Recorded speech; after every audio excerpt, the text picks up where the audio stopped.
नमो नमः।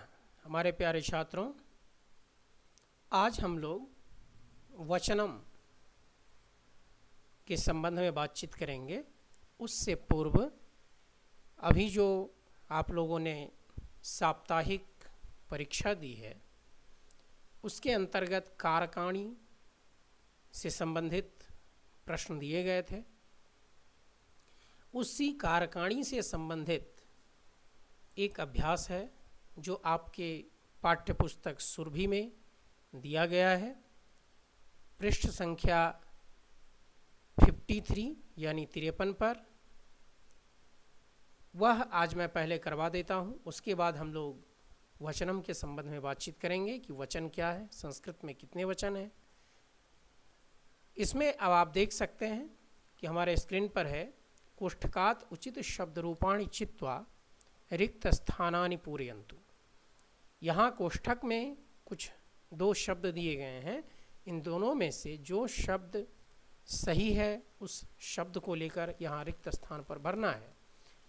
जो यहाँ पे मैंने लिख दिया है आप देख सकते हैं, बालः पुस्तकम पठति। दूसरा है पत्राणि पतन्ति, वृक्षात् पत्राणि पतन्ति। बालकाः पादकन्दुकेन क्रीडन्ति। सः जनकाय जलम् आनयति। जनाः भ्रमन्ति। हे राम, त्वं कुत्र गच्छसि। 7वें नंबर में है, रामस्य द्वौ पुत्रौ आस्ताम्, सः अस्मिन् विद्यालये पठति। इस प्रकार से एक कारकाणी के अंतर्गत जो एक अभ्यास है, इसे हमने पूर्ण कर दिया। अब हम लोग आगे वचन से संबंधित बातचीत करेंगे। जी, अब आप देख सकते हैं यहाँ वचनम, वचनम आज का शीर्षक है। वचन किसे कहते हैं? वचन से संज्ञा की संख्या पता चलती है। यदि संज्ञा एक संख्या हो तो एक वचन, यदि संख्या 2 है तो द्विवचन, और यदि संख्या 3 या इससे अधिक हो तो बहुवचन का प्रयोग करते हैं। अर्थात जिससे संज्ञा अथवा सर्वनाम की संख्या का पता चलता हो उसे हम वचन कहते हैं। इसे इंग्लिश में हम नंबर कहते हैं। नंबर का अर्थ ही होता है संख्या। हिंदी में, अंग्रेजी में, उर्दू एवं फारसी भाषाओं में एक वचन और बहुवचन ही केवल होते हैं, द्विवचन नहीं होते हैं। जबकि संस्कृत में 3 वचन होते हैं। संस्कृत में 3 वचन हैं, एक वचनम, द्विवचनम, बहुवचनम च। अर्थात संस्कृत में एक वचन, द्विवचन और बहुवचन, ये 3 वचन होते हैं। आप इसमें रूप देख सकते हैं कि किस प्रकार से बदलते हैं। बालकः, एक बालक। यदि एक बालक है तो उसको बोध कराने के लिए हम बालकः लिखते हैं। बालकौ, यदि 2 बालक हैं उसे बोध कराने के लिए हम बालकौ लिखेंगे। और यदि 2 से अधिक हैं तो बहुवचन के लिए हम प्रयोग करेंगे बालकाः। तो इस प्रकार से हम इसका रूप याद कर सकते हैं, बालकः, बालकौ, बालकाः। यानी एक लड़का, 2 लड़के, बहुत लड़के। इसी प्रकार से अब हम स्त्रीलिंग की बात करें। स्त्रीलिंग में बालिका शब्द है। बालिका अर्थात एक लड़की, बालिके 2 लड़कियां, बालिकाः बहुत लड़कियां। अर्थात एक लड़की को यदि बोध कराना हो तो हम वहाँ पर बालिका का प्रयोग करेंगे, और यदि 2 लड़कियों का बोध कराना हो तो बालिके, बहुत सारी लड़कियों का बोध कराना हो तो बालिका का प्रयोग करेंगे। तो इस प्रकार से ये आपने देखा कि वचन संस्कृत में 3 होते हैं। अब वचन से संबंधित जो अभ्यास है आपके पाठ्यपुस्तक सुरभि में, जी अब आप यहाँ देख रहे हैं व्याकरणम, अर्थात पृष्ठ संख्या 59, इसे आप पुस्तक में निकाल लेंगे। इसमें आप देखेंगे वचनम, नंबर्स। वचनम यदा एक वस्तु भवति तदा एक वचनम। यह बात आपने पहले ही सुन लिया है हिंदी में कि जब एक वस्तु का बोध हो वहाँ पर एक वचन होता है। यदा अनेक वस्तूनि भवन्ति तदा बहुवचनम। जब अनेक वस्तुएं होती हैं तो वहाँ पर बहुवचन होता है। देख सकते हैं, एकः वानरः उपविशति, एक बंदर बैठता है, अर्थात बैठा है। त्रयः वानराः उपविशन्ति, तीन बंदर बैठते हैं। और आगे बढ़ते हैं, देख सकते हैं आप, एकः खगः अस्ति, एक पक्षी है। चत्वारः खगाः सन्ति, था चार पक्षियां हैं। इसे आपने देखा। और आगे बढ़ते हैं, पेज नंबर 60 में आप देख सकते हैं, एकः बालः क्रीडति, अर्थात एक बालक खेलता है। अनेके बालाः क्रीडन्ति, अनेक बच्चे खेलते हैं, अनेक लड़के खेलते हैं। और आगे चलते हैं, एकः मयूरः नृत्यति, एक मयूर नाचता है। पंच मयूराः नृत्यन्ति, हाथ पांच मयूरें नाचती हैं या पांच मयूर नाचते हैं, आप इसे जैसे समझ लें। आगे है, एकः शशकः धावति, एक खरगोश दौड़ता है। षट् शशकाः धावन्ति, था छह खरगोश दौड़ते हैं।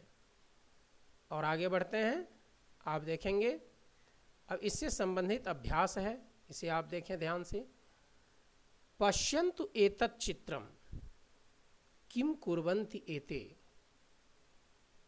इस चित्र को देखिए, ये सब क्या करते हैं, इसे आप देख सकते हैं। अधुना एतानि वाक्यानि पठित्वा एतेषां वचनं लिखन्तु। अब इन वाक्यों को पढ़कर इनका वचन लिखिए। यथा वानरः फलं खादति, जैसे वानर अर्थात बंदर फल खाता है, तो बंदरः वानरः यानी वानर एक है, इसलिए एक वचनम लिखा। खगाः आकाशे उड्डयन्ति, अनेक पक्षियाँ उड़ रही हैं, इसलिए बहुवचनम हो गया। बालाः उद्याने क्रीडन्ति, अनेक बच्चे उद्यान में खेलते हैं, इसलिए बहुवचन हो गया। बालिका तिष्ठति पठति च, बालिका बैठती है और पढ़ती है। यहाँ पर एक बालिका है, इसलिए एक वचनम। मयूरः नृत्यति, मोर नाचता है, एक वचनम। बालकाः धावन्ति, बालक दौड़ते हैं, बहुवचनम, क्योंकि बहुत बालक है इसलिए बहुवचनम। क्रियारूपाणां वचन परिवर्तनम कृत्वा लिखन्तु। अब आपको मैं यहाँ बता दूं कि जब आपकी परीक्षा होगी, अर्थात प्रथम आवधिक मूल्यांकन अर्थात टर्मिनल 1 एग्जामिनेशन, उस परीक्षा में एक प्रश्न आता है, वचन परिवर्तनम कुर्वन्तु। वहाँ पर आपको क्या करना है कि एक वचन में दिया होगा तो उसको बहुवचन में बनाना है। यदि वह बहुवचन में है तो एक वचन में बनाना है। यदि उसमें लिखा हो कि द्विवचने परिवर्तयन्तु, तभी आप द्विवचन में परिवर्तित करेंगे, अन्यथा आप द्विवचन में परिवर्तित नहीं करेंगे। अब आप देख सकते हैं, अस्ति सन्ति, भवति भवन्ति, वसन्ति दिया हुआ है बहुवचन में, वसति, गच्छन्ति गच्छति, तिष्ठति तिष्ठन्ति, वदन्ति दिया हुआ है पहले से, इसका एक वचन में वदति, भ्रमति भ्रमन्ति, हसन्ति हसति, पिबति पिबन्ति, पश्यन्ति पश्यति। और भी आप देख सकते हैं, और भी है चलति चलन्ति, नृत्यन्ति नृत्यति, खादति खादन्ति, प्रविशन्ति प्रविशति। इस प्रकार से आप इसे भरेंगे।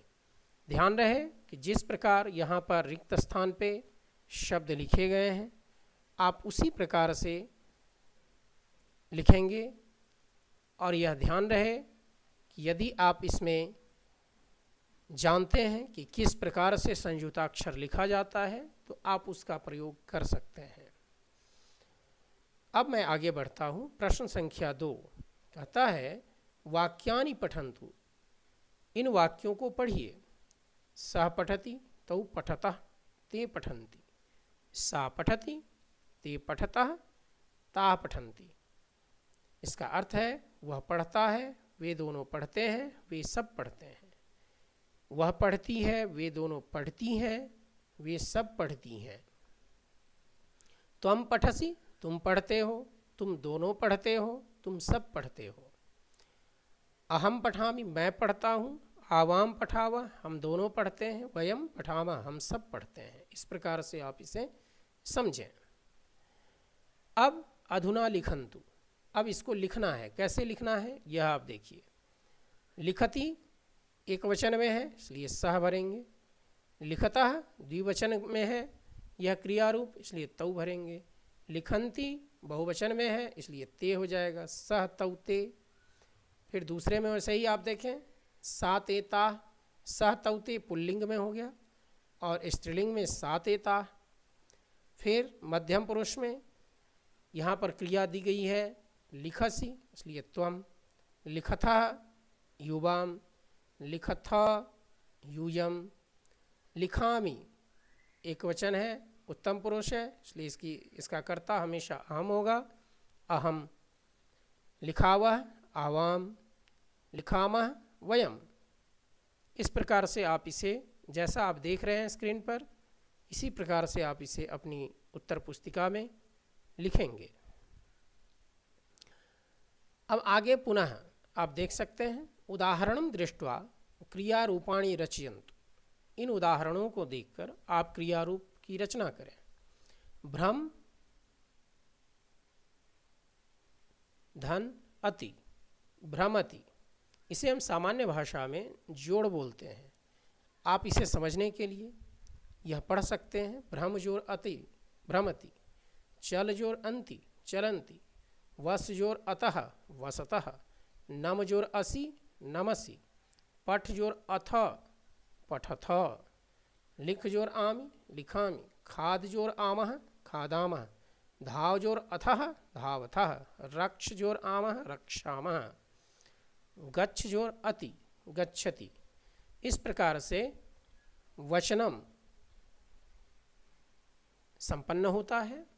अब अगली कक्षा में हमारी बात होगी धातु रूपाणी पर, अर्थात कि धातु रूप हम कैसे